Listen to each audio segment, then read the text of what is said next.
the first freeze of the season is on the way. In Scary Moments at a Local Coffee Shop, we'll tell you what happened. Plus, Oklahoma rolls out vaccines for a new group. Find out who can line up now. This is OU Nightly.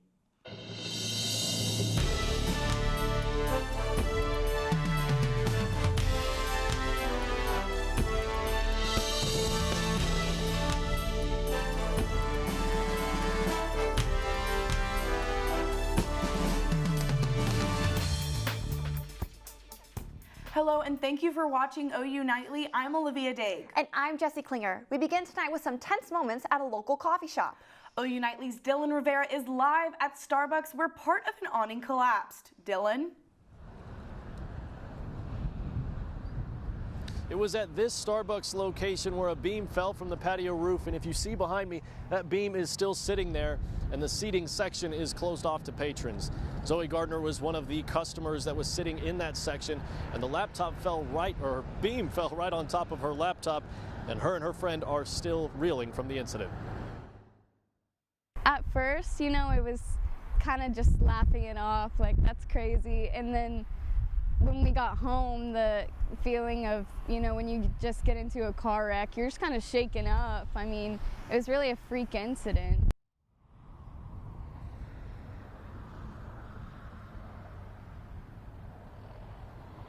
And here you can see the damage that was done to that laptop with the beam falling on top of it. You can imagine Zoe was only about a foot away from a very severe accident. Starbucks says they are working on repairing or replacing the computer. Reporting live, Dylan Rivera, OU Nightly. Thanks, Dylan. And walking around campus this week, I've noticed the trees are finally starting to change colors. It's definitely my favorite part of the season. Mikayla Smith joins us live. Mikayla, what can you tell us about these beautiful red leaves?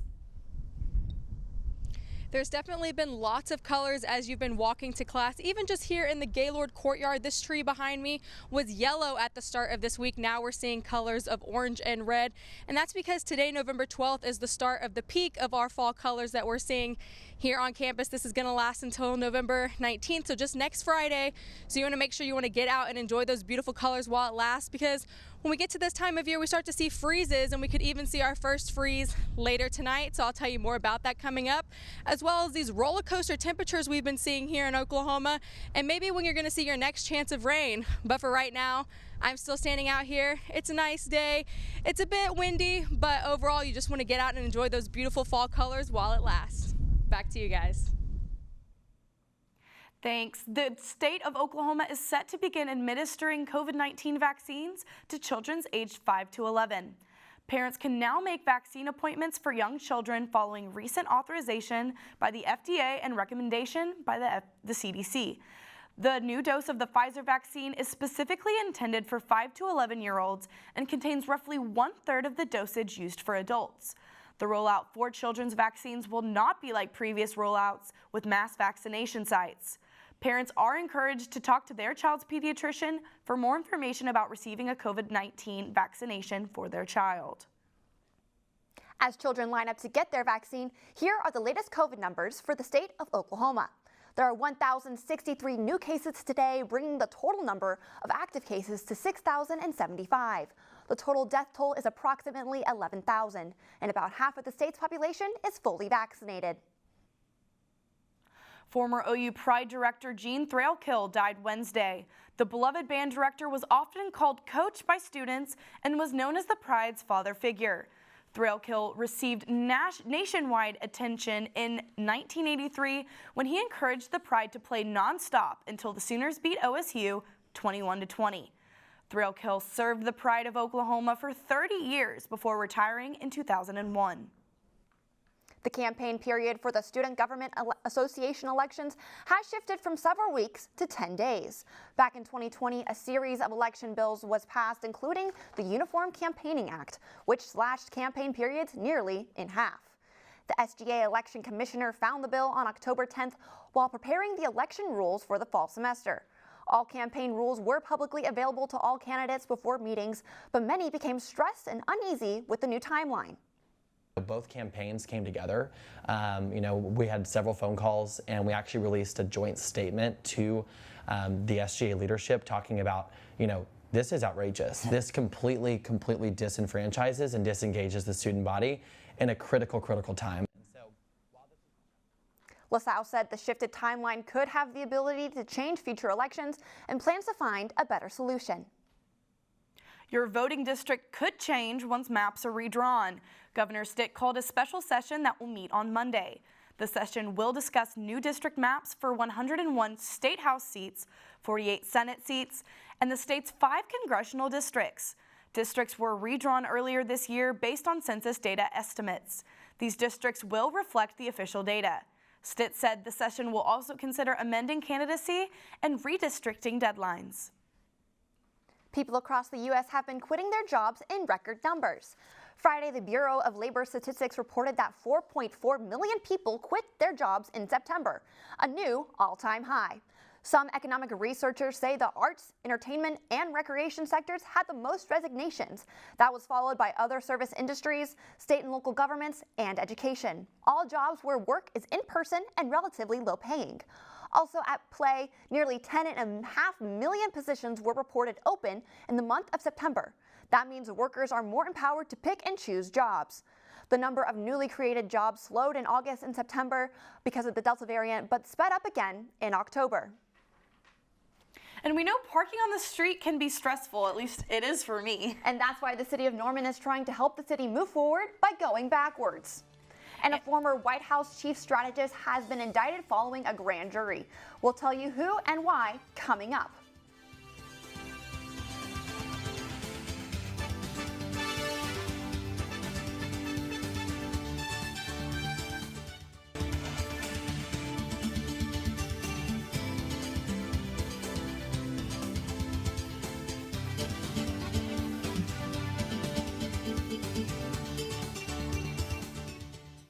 Parking spots on one Norman block are facing a new direction.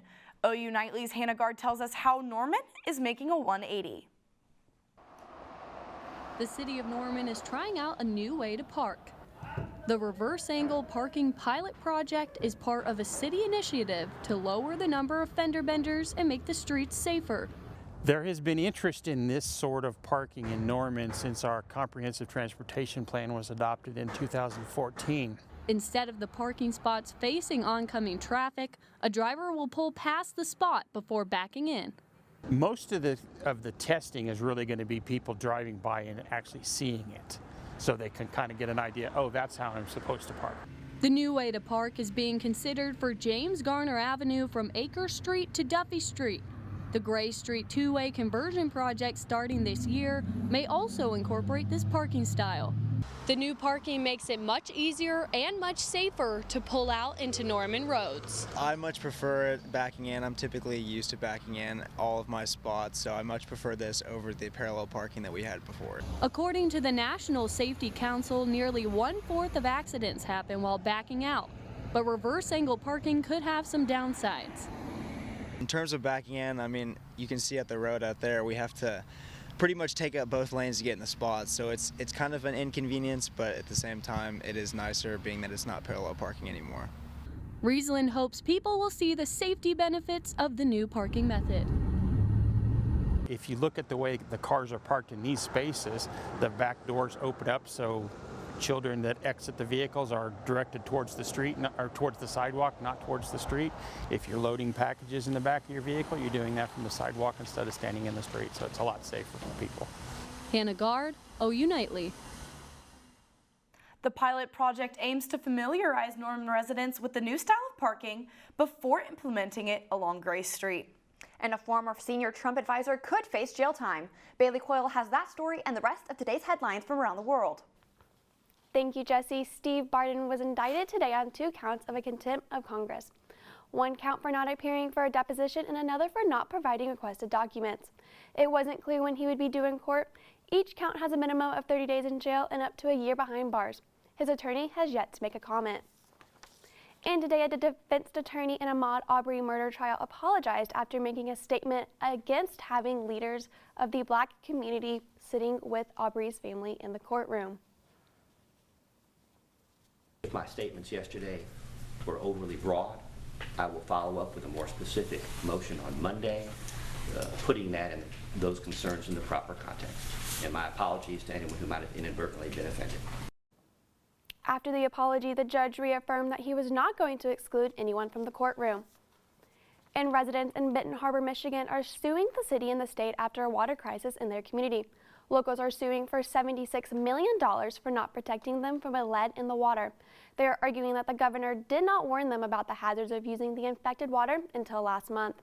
The lawsuit is asking for repairs, commissions, and continued testing. And ladies, today the House Select Subcommittee on COVID-19 released evidence that showed how CDC officials were pressured by the Trump administration to alter scientific guidance. Back to you. Thanks, Bailey. Coming up, a world record breaker makes no excuses to follow her dream. This story will make you want to get up and move. And Oklahoma weather has been all over the place lately. Mikayla, can we expect this roller coaster to continue? Yeah, we definitely can expect this roller coaster to continue. Norman may see its first freeze tonight, and then I'll tell you more about those roller coaster temps and what it means for this weekend coming up.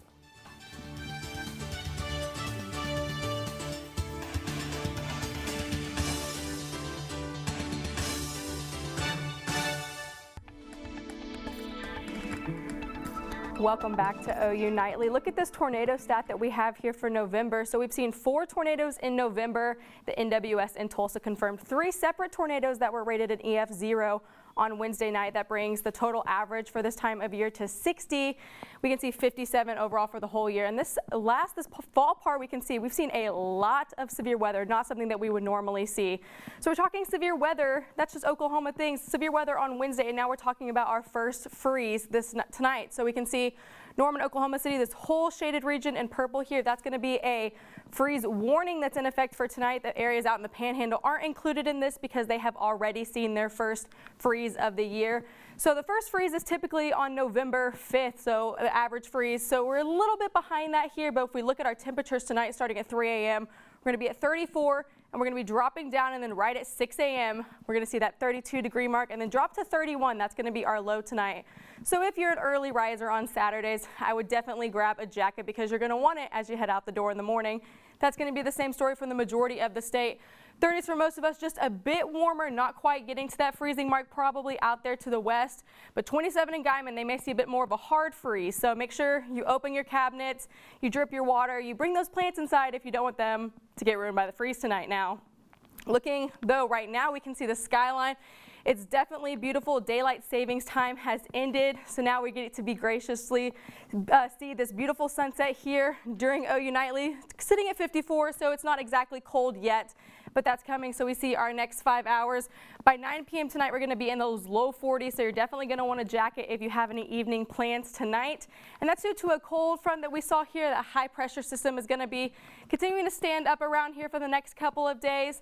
But looking at that 7-day forecast, we can see that we are going to be having a lot of beautiful sunshine coming up in the rest of this weekend. Back to you guys.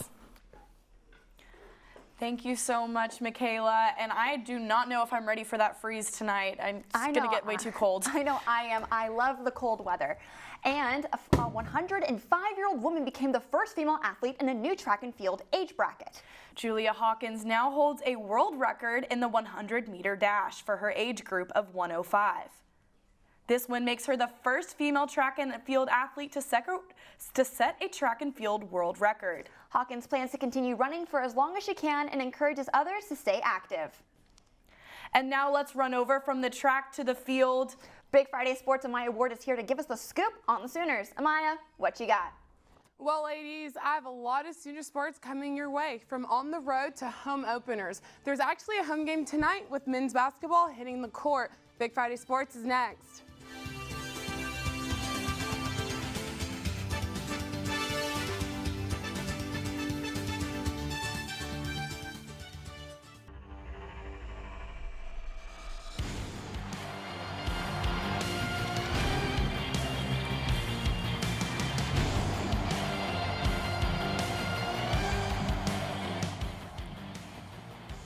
Welcome to Big Friday Sports. I'm Maddie Crawford. And I'm Amaya Ward. After what seems like a way too long bye week, the Sooners are finally taking the field again. They sure are. OU football is taking a trip down to Waco for a big game tomorrow against number 13 Baylor. The Sooners and the Bears are set to renew their rivalry in a game that has had some memorable moments in the last several years. This will be the first time the Sooners play at McLean Stadium since the 2019 comeback when the Sooners fell behind during a rough first half. What came in the second half was magical, with QB Jalen Hurts throwing 3 touchdowns, and the Sooners outscored the Bears, taking the dub 30-23. But since then, Baylor has added a new face to their program, hoping to finally get the win. Well, I mean, I think Baylor, ever since I've come back into the Big 12 Conference, has been a team that, gives you problems defensively. With Coach Rule and his staff was there, they created some situations for us. And, Dave Aranda is probably one of the brightest defensive coaches, in not just college football, but in the game of football, period. And, he's going to have some wrinkles that will be a struggle for us as we go into this game Saturday, just like he did last year when we played him. Now let's take it on over to our Game Day U team with what to expect from tomorrow's matchup. Hey, Big Friday, we're the Game Day U travel team coming to you from Waco, Texas. I'm Will Blessing, joined by Kaleigh Tinglestad and Ben Thomas. Now we are in the second week of college football playoff rankings. Kaleigh, what is your reaction to this week's rankings? Well, especially after last week, Oregon, not a great game. Ohio State, not a great game. I think both of those teams are ranked too high. And one undefeated team that I think is a little too high is Cincinnati. Cincinnati too They haven't played too tough of games. They haven't won convincingly, so I think they're a little too high. Interesting. I like Cincinnati personally. I think they're well. great. But for me, Georgia 1, Bama 2, I'm good with. I like that a lot. But 3 through the rest of them is a little shaky for me. I think OU could be a little higher. But 1 and 2 for these past 2 weeks, totally good. All right. I'm saying it's not too late for OU. The last 4 times they've made the playoff, they started, at this point, ranked outside of the top 4. They can still make it in. Now, let's get some score predictions for Sooners, Bears, kicking off tomorrow. I'm going to go with 35-21 OU. I think it's going to be a good game on both sides of the ball. And Baylor's going to want revenge after that loss to TCU last weekend. Yep, that's a good score prediction. But I got 31-24, a little bit closer. I think it'll be a defensive battle, but the Sooners will be able to put up a couple points and win by a touchdown there. I'm saying this is going to be like the 2019 game. Baylor's playing like 2019. It's going to be 34-31 Sooners. And that is all the time we have from Waco, Texas. I'm Will Blessing for Ben Thomas and Kaleigh Tinglestad. Let's send it back to y'all. Be sure to watch Game Day U tomorrow morning, 8 a.m., YouTube Live, Facebook Live. From the field to the court, men's basketball continues to play at home, now taking on the UTSA Roadrunners. The Sooners came out with a bang in a 77-59 victory against Northwestern State earlier this week. OU has come out on top all 6 times the teams have met and scored more than 100 points in the last 3 matchups. Coach Moser is proud of his team's win, but still feels there's room for improvement coming into this game. Yeah, he was just telling me I need to be a little bit more aggressive and, keep going after it. I just think, the main thing for us was just, we need to continue to keep getting stops. Shots weren't really falling for us in the first half, but we were, playing pretty solid defense. We just, we need to continue to, continue to get stops, and then the offense would come. But he was just basically telling me to be aggressive and, shots will fall, so. Still to come on Big Friday Sports, our local high school spotlight continues. When we come back, a team close to home is starting their playoff journey. Stick around.